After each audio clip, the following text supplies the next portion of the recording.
આકાશવાણી અમદાવાદ વડોદરા પ્રાદેશિક સમાચાર હર્ષ લેવા વાંચે છે. સુરત મહાનગરપાલિકા સંચાલિત અમરોલી શાળાના આચાર્ય સંજય પટેલને સસ્પેન્ડ કરવામાં આવ્યા છે. આ શાળાના આચાર્ય શિક્ષક તરીકેની ફરજ દરમિયાન જાણ કર્યા વિના 33 વખત ધંધા અર્થે દુબઈના પ્રવાસે ગયા હતા.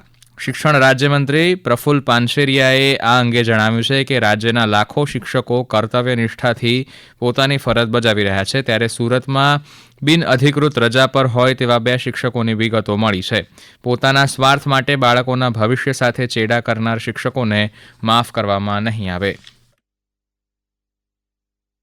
વર્ષ દરમિયાન અમે જે અભિયાન ઉપાડ્યું હતું એમાં કુલ 60 આવા લોકો નીકળ્યા હતા જે વિદેશ જતા હતા. એ તમામને બરતરફ કરી દેવાની ત્યારે પણ સૂચના આપી હતી ને હજી ગુજરાતની અંદર આની દરેક જિલ્લા શિક્ષણ અધિકારીઓને તપાસ સોંપી દીધી છે. લગભગ સંપૂર્ણપણે કોઈ જિલ્લાની અંદર આવું હવે બાકી નથી. અને આવો એકાલ દોકલ જે પોતાના સ્વાર્થ માટે તમામ વસ્તુ નેવે મૂકે છે, ગરીબ બાળકોના શિક્ષણ અને સારામાં સારા પગાર લઈને જો આવું કરતા હોય તો એને માફ કરી ન શકાય. અને રજાના પગાર લીધા હશે તો અમે એના પાસેથી વસૂલીશું. અમે SCB માં પણ કેસ કરવા માટે થતો હોય તો શાસનાધિકારીને સૂચના આપી છે અને તત્કાલ આજે એને સસ્પેન્ડ કરવાના મેં આદેશ કર્યા છે.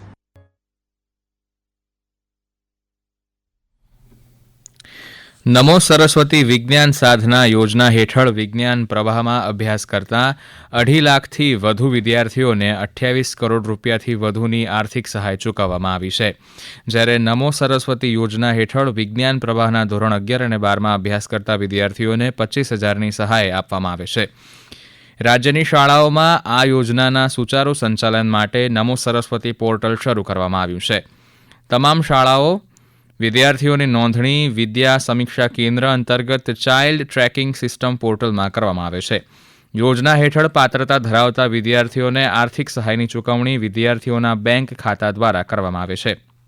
અત્રે ઉલ્લેખનીય છે કે વિકસિત ભારત 2047ના સંકલ્પને સાકાર કરવાના ઉદ્દેશ્ય સાથે રાજ્યના વિદ્યાર્થીઓને ઉચ્ચ ગુણવત્તાયુક્ત શિક્ષણ મળે તે માટે વર્ષ 2024-25ના બજેટમાં આ 2 નવી યોજનાઓની જાહેરાત કરવામાં આવી હતી.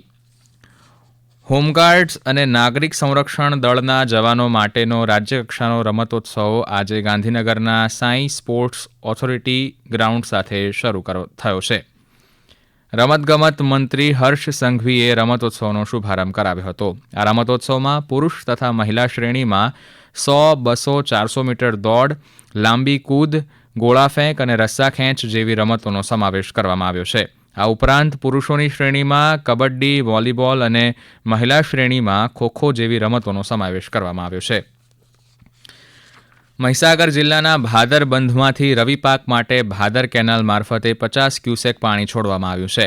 આ પાણી છોડવાથી જિલ્લાના 3 તાલુકાના 60 ગામોની 8,000 હેક્ટર જમીનને પાણી મળશે. આ વર્ષે સારા ચોમાસાને કારણે ભાદર બંધ 100% ભરાયો હોવાથી જેમ જેમ ખેડૂતોની માંગ થશે તેમ તેમ પાણી છોડવામાં આવશે. સુરેન્દ્રનગર જિલ્લાનો 28મો શૈક્ષણિક અધિવેશન કાર્યક્રમ નાયબ મુખ્ય દંડક જગદીશ મકવાણાની ઉપસ્થિતિમાં ત્રિમંદિર ખાતે યોજાયો હતો. આ પ્રસંગે નાયક મુખ્ય દંડક શ્રી મકવાણાએ કહ્યું હતું કે આજના ઝડપી યુગમાં બાળકોને સમય સાથે ઝડપી બનાવવા માટે શિક્ષકો પણ સતત અપડેટ રહેવું પડશે.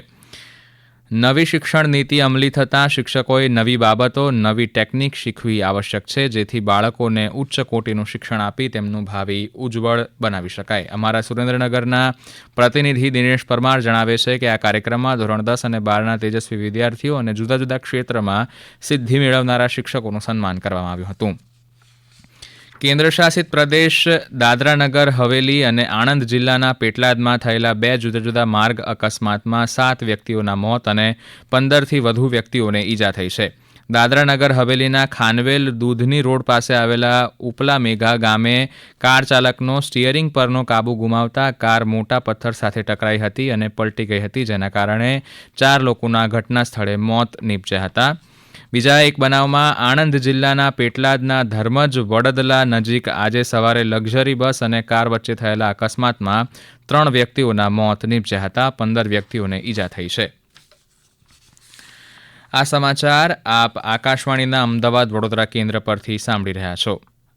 જે આપ અમારી YouTube channel AIR news Gujarat પર પણ સાંભળી શકશો. વધુ સમાચાર માટે આપ અમારા એક્સ હેન્ડલ AIR_news_ABAD ને ફોલો કરી શકો છો. આકાશવાણીના અમદાવાદ વડોદરા કેન્દ્ર પરથી પ્રાદેશિક સમાચાર પૂરા થયા. નમસ્કાર.